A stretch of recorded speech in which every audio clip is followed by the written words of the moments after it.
ನಮಸ್ಕಾರ. ನಮ್ಮ bright side Kannada YouTube ಚಾನೆಲ್ಗೆ ಸ್ವಾಗತ. ನಮ್ಮ ವಿಡಿಯೋ ನಿಮಗೆ ಇಷ್ಟವಾದರೆ ಲೈಕ್ ಮಾಡಿ, ಕಾಮೆಂಟ್ ಮಾಡಿ, ಶೇರ್ ಮಾಡಿ, ಹಾಗೆ ಸಬ್ಸ್ಕ್ರೈಬ್ ಮಾಡಿ. ಖಾಲಿ ಹೊಟ್ಟೆಗೆ ತುಪ್ಪ ಸೇವನೆಯ ಆಯುರ್ವೇದ ಸೌಖ್ಯಗಳು. 1. ಜೀರ್ಣಕ್ರಿಯೆ ಉತ್ತಮಗೊಳಿಸುತ್ತದೆ. ತುಪ್ಪವು ಹೀಸುವ ಗುಣವಿದ್ದು ಹೊಟ್ಟೆಯ ಜೀರ್ಣಕ್ರಿಯೆಯನ್ನು ವೇಗಗೊಳಿಸುತ್ತದೆ.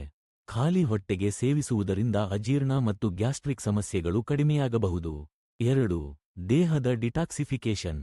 ಆಯುರ್ವೇದ ಪ್ರಕಾರ ತುಪ್ಪವು ದೇಹದಿಂದ ವಿಷಕಾರಕವನ್ನು ಹೊರಹಾಕಲು ಸಹಕಾರಿಯಾಗಿದೆ. ಇದು ಅಂಬು ಕಲಶವನ್ನು ಶುದ್ಧಗೊಳಿಸುತ್ತದೆ. 3. ಹಾರ್ಮೋನ್ ಸಮತೋಲನ. ತುಪ್ಪದಲ್ಲಿ ಆರೋಗ್ಯಕರ ಕೊಬ್ಬುಗಳಿದ್ದು ಅದು ಹಾರ್ಮೋನ್ ಉತ್ಪಾದನೆಗೆ ಸಹಕಾರಿಯಾಗುತ್ತದೆ, ವಿಶೇಷವಾಗಿ ಮಹಿಳೆಯರಿಗೆ ಲಾಭಕರ. 4. ಚರ್ಮದ ಆರೋಗ್ಯ.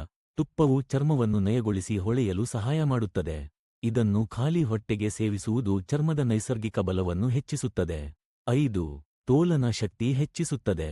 ತುಪ್ಪವು ಆಂತರಿಕ ಶಕ್ತಿಯನ್ನು ಹೆಚ್ಚಿಸುತ್ತದೆ. ದೇಹದ ತೋಲನ ಶಕ್ತಿಯನ್ನು ಇಮ್ಯುನಿಟಿ ಉತ್ತೇಜಿಸುತ್ತದೆ. 6. ಜೀರ್ಣಕಾಗ್ನಿಯ ಉತ್ತೇಜನೆ. ತುಪ್ಪವು ದೇಹದ ಜೀರ್ಣಕಾಗ್ನಿಯನ್ನು ಉಜ್ಜೀವನಗೊಳಿಸುತ್ತದೆ ಮತ್ತು ಆಹಾರ ಹೀರಿಕೊಳ್ಳುವ ಸಾಮರ್ಥ್ಯವನ್ನು ಸುಧಾರಿಸುತ್ತದೆ. ಪ್ರಯೋಗ ವಿಧಾನ. ಪ್ರತಿದಿನ ಬೆಳಗ್ಗೆ ಖಾಲಿ ಹೊಟ್ಟೆಗೆ 1 ಚಮಚ ನೈಸರ್ಗಿಕ, ನೀಟಿಯಾಗಿ ತಯಾರಿಸಿದ ತುಪ್ಪವನ್ನು ಸೇವಿಸಿ. ಇದನ್ನು ಪ್ರಭಾತ ಪಾನೀಯ, ಬಿಸಿಯ ನೀರಿನ ಜೊತೆಗೆ ಸೇವಿಸಿದರೆ ಉತ್ತಮ ಫಲಿತಾಂಶಗಳನ್ನು ಪಡೆಯಬಹುದು. ಗಮನ: ಹೊಟ್ಟೆಯ ಯಾವುದೇ ತೊಂದರೆಗಳಿದ್ದರೆ ಮೊದಲು ಆಯುರ್ವೇದ ತಜ್ಞರ ಸಲಹೆ ಪಡೆಯಿರಿ. ತುಪ್ಪದ ಪ್ರಮಾಣವನ್ನು ಅತಿಯಾಗಿ ಹೆಚ್ಚಿಸಬೇಡಿ. ಶ್ರದ್ಧೆ ಮತ್ತು ನಿಯಮಿತ ಸೇವನೆಯ ಮೂಲಕ ದೇಹದ ಸಂಪೂರ್ಣ ಆರೋಗ್ಯವನ್ನು ಉತ್ತಮಗೊಳಿಸಬಹುದು.